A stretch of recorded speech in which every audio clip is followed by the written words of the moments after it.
Willkommen bei Date Calisthenics. Mein Name ist Achim und ich möchte euch heute zeigen, wie ihr einen Front Lever lernen könnt. Der Front Lever ist eine relativ fortgeschrittene Übung und braucht schon ein bisschen Geduld und Willenskraft, bis man ihn sauber hinbekommt. Deshalb wäre es gut, wenn ihr schon Erfahrung mit Körpergewichtstraining habt und schon ein paar Klimmzüge und so weiter hinbekommt. Außerdem ist eine gewisse Körperspannung von Vorteil, deshalb wäre es auch gut, wenn ihr schon ab und zu eure Körpermitte trainiert habt. Falls das nicht so ist, konzentriert euch vorher besser auf Basics und Grundübungen, bis ihr weit genug seid. Für einen Front Lever benötigt ihr einen kräftigen Schulterbereich und einen kräftigen Bauch. Man könnte auch sagen, dass es sich aus Komponente Nummer 1 Schulterkraft und Komponente Nummer 2 Bauchkraft bzw. Körperspannung zusammensetzt. Bitte beachtet, dass es im Streetworkout und Calisthenics, vor allem bei den fortgeschrittenen Übungen, keinen fixen Pfad gibt, um diese zu erreichen. Ich möchte euch hier nur einen Überblick über verschiedene Möglichkeiten und Ideen geben, wie ihr den Front Lever erreichen könnt. Ich möchte euch jetzt zuerst zeigen, was zu beachten ist und wie ein richtig ausgeführter Front Lever überhaupt ausschaut, und danach möchte ich euch indirekte und direkte Vorübungen zeigen, um auf ihn hinzutrainieren. Fangen wir an. Front Lever ist ein relativ dehnbarer Begriff und er wird von wenigen Leuten wirklich sauber und richtig ausgeführt. Ein richtiger Front Lever schaut folgendermaßen aus. Eure Schultern sind nicht durchhängend, sondern nach hinten angezogen. Eure Arme sind gestreckt und am besten im schulterbreiten Griff angelegt. Bedenkt eben, dass es günstig ist, euren Hebel, also eure Hände und Arme, im Verhältnis zum Körper möglichst lang zu machen, also möglichst weit zur Körpermitte zu bringen. Das könnt ihr dadurch erreichen, dass ihr euch vorstellt, die Stange im Kopf nach vorne zu drehen und somit den Druckpunkt weiter nach vor zu bringen und den Hebel zu verlängern. Vor allem bei einer dickeren Stange kann das durchaus Wirkung zeigen. Euer Po, die Beine und die Zehen sind angespannt. Das Allerwichtigste ist jedoch, dass eure Hüfte gestreckt ist und keinen Knick hat. Dann glaubt mir, zwischen einem Front Lever mit und ohne Knick liegen Welten. Diese Erfahrung habe ich selber machen müssen, weil ich ihn selber lange nicht richtig trainiert habe. Bedenkt das also lieber gleich von Anfang an und trainiert gleich sauber darauf hin. Die vorher erwähnten angezogenen Schultern ermöglichen das erst, weil sie euren Rumpf in eine Position, die parallel zum Boden ist, bringen. Übertrieben ausgedrückt, abgesehen von den Armen, ist eure Hüfte der oberste Punkt eures Körpers und der Hintern, der angespannt ist ein Polster, auf dem ihr liegt. Stellt euch das so vor und dann habt ihr schon mal die richtige Form im Kopf. Das scheint für viele am Anfang unmöglich zu erreichen. Deshalb möchte ich euch jetzt einige Übungen zeigen, wie ihr darauf hintrainieren könnt. Wie ich am Anfang schon erwähnt habe, rate ich es euch, den Front Lever gleich darauf hin zu trainieren, dass ihr ihn ohne Knick in der Hüfte schafft. Nur was bedeutet das jetzt in der Praxis? Schließlich hat am Anfang fast niemand die Kraft und Körperspannung, gleich einen perfekten Front Lever zu machen. Und wer das vielleicht schon mal zum ersten Mal probiert hat, weiß das auch sehr gut. Es gibt viele Vorübungen und Wege, auf den Front Lever hinzutrainieren. Den Fehler, den aber sehr viele machen, ist, dass sie nur Vorübungen trainieren, die hauptsächlich die Schulter belasten, aber nicht den Bauch, also eigentlich nie diese gestreckte Haltung der Hüfte simulieren. Viele trainieren ihn auch mit einem Gummiband, das die Beine nach oben zieht. Auch das würde ich auf Dauer nicht empfehlen, weil so der Bauch unproportional im Verhältnis zur Schulter trainiert wird. Solche Übungen sind zwar nicht schlecht, um die Schultern auf den Front Lever vorzubereiten. Das Problem, was dabei jedoch ist, wenn man nur solche Übungen macht, führt das dazu, dass der Bauch, wenn man Front Lever aber eigentlich den schwereren Teil übernimmt, relativ untrainiert bleibt. Deshalb ist für mich die wichtigste Vorübung Nummer 1, Front Lever Raises. Front Lever Raises sehen folgendermaßen aus. Ihr startet in der untersten Position und spannt euren Körper, wie vorher beschrieben, komplett an. Jetzt versucht ihr durch eine Bewegung, die nur in den Schultern stattfindet, in die Waagrechte zu kommen. Die Schultern machen als einziger Körperteil eine Bewegung, sind dabei aber nicht durchhängend, sondern die ganze Zeit angezogen. Während der gesamten Übungsausführung ist eure Hüfte gerade und der oberste Teil. Stellt euch vor, nicht mit den Beinen, sondern mit dem Becken zuerst oben ankommen zu wollen.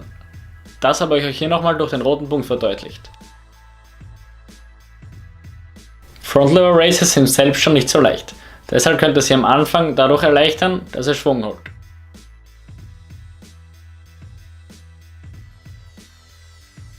Passt trotz Schwung auf, dass ihr während der gesamten Übung die Spannung behält und die Bewegung nur in den Schultern stattfindet. Der Schwung dient nur dazu, dass ihr durch das aufgebaute Momentum eine Gewichtsverringerung habt, die euch das Ganze erleichtert. Ihr sollt nicht einfach hirnlos schwingen, sondern es soll kontrolliert stattfinden. Wählt den Schwung also so, dass ihr es gerade noch schafft, die Übung richtig und sauber auszuführen. Solltet ihr trotz Schwung merken, dass die gesamte Übung zu schlaff und unkoordiniert stattfindet, solltet ihr vermutlich noch Grundkraft durch die anderen direkten oder indirekten Vorübungen aufbauen, die ich euch jetzt noch zeigen werde. Das Ziel bei den Front Lever Raises ist natürlich, sie irgendwann ohne Schwung zu schaffen und dann in der Waagrechten stehen zu bleiben. Ich selbst habe den sauberen Front Lever einzig und allein durch Front Lever Raises gelernt. Ich habe sie bei jedem Training gemacht und sie sind immer besser und stabiler geworden. Irgendwann habe ich dann in der obersten Position stehen bleiben können. Am Anfang nur kurz und dann immer länger. Ich finde, sie ist die beste Vorübung, weil ihr hier Schultern und Bauch gezielt auf den Front Lever hin trainiert und eure Hüfte immer gestreckt ist, also an diese Position gewöhnt wird. Außerdem kann man, finde ich, so die Spannung besser aufbauen, als wenn man sich aus dem Takt Front Lever, den ihr nachher noch sehen werdet, ausstreckt. Nur weil es bei mir so war, heißt das aber nicht, dass das der einzige Weg ist, einen Front Lever zu lernen. Deshalb möchte ich euch die anderen Vorübungen nicht vorenthalten und euch jetzt noch einige Vorstufen zum Front Lever zeigen. Ebenfalls eine gute Vorübung ist es, sich in der obersten Position auszustrecken und dann langsam herunterzulassen.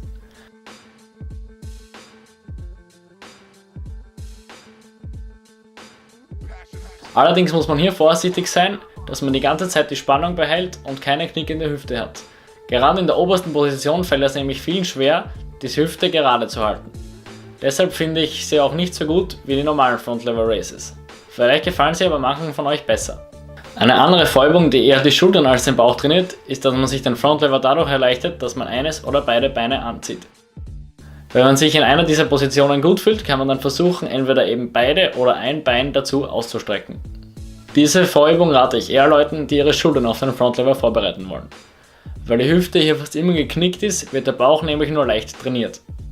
Auch hier ist es wichtig, dass ihr eure Schultern komprimiert hält und euer Oberkörper parallel zum Boden ist. Wenn ihr nichts anderes als diese Vorübung für den Front Lever machen wollt, würde ich es euch zumindest raten, Dragon Flex zu trainieren, um euren Bauch auch entsprechend vorzubereiten.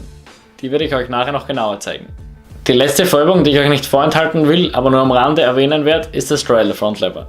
Hier erleichtert man sich den Front Lever dadurch, dass man die Beine spreizt und somit den Schwerpunkt näher zum Körper bringt. Das einzige Problem, was man hier haben könnte, ist, dass man die Hüfte nicht auf eine Position mit geschlossenen Beinen vorbereitet.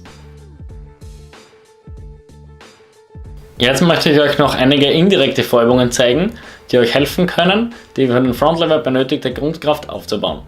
Indirekte Vorübung Nummer 1 sind Dragon Flex. Dragon Flex könnt ihr entweder auf einer Bank oder überall, wo ihr etwas zum Festhalten findet, machen. Ihr könnt entweder rauf und runter gehen oder euch nur in der untersten Position so lange halten, wie ihr es schafft.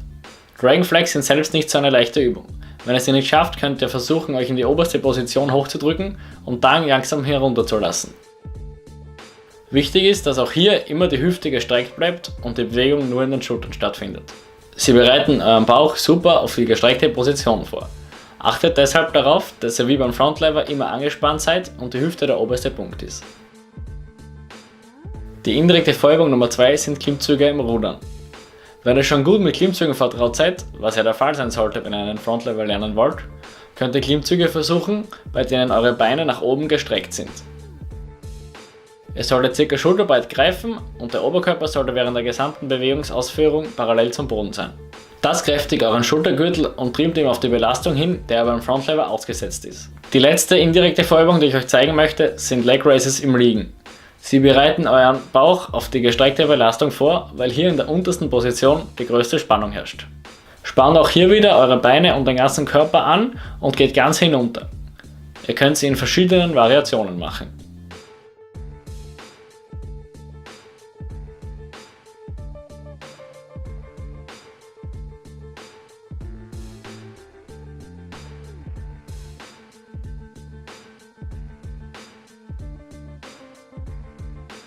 Zusammenfassend kann man sagen, wer einen Front Lever lernen will, braucht auf jeden Fall den nötigen Biss und die nötige Geduld. Er ist einer der höheren Calisthenics Übungen. Front Lever Raises sollte in meinen Augen jeder machen, der einen Front Lever lernen will. Versucht immer am Punkt, an dem ihr in der Waagrechten seid, so gut wie ihr könnt dagegen zu halten und so langsam wie möglich abzusinken. Die anderen direkten und indirekten Vorübungen können aber auch auf jeden Fall nützlich sein, um die nötige Kraft aufzubauen. Ansonsten hätte ich sie euch ja nicht gezeigt. Wenn ihr keine einzigen dieser Übungen schafft, solltet ihr vermutlich noch mehr Zeit in die Basics investieren, um damit genug Grundkraft aufzubauen.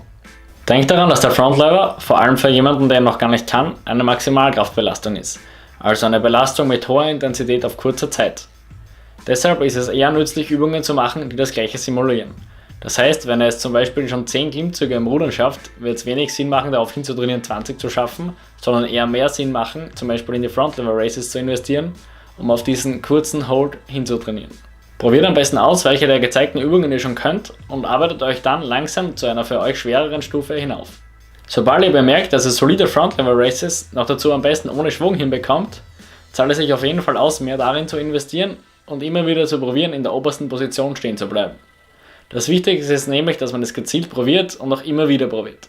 Und das könnt ihr damit am besten. Ihr könnt die Übungen bei jedem Training einbauen und so oft trainieren, wie es eure Regeneration und euer Körper zulässt.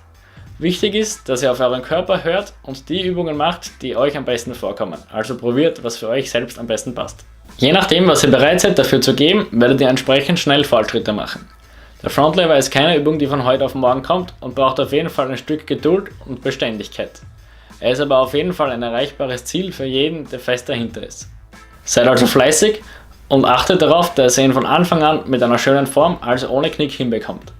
Wenn ihr euch nicht sicher seid, wie schön eure Form ist, filmt euch am besten selbst beim Training. Wenn ihr noch Fragen habt, könnt ihr mir wie immer schreiben. Ich hoffe, ich habe euch mit dem Tutorial helfen können und wünsche euch viel Erfolg beim Üben.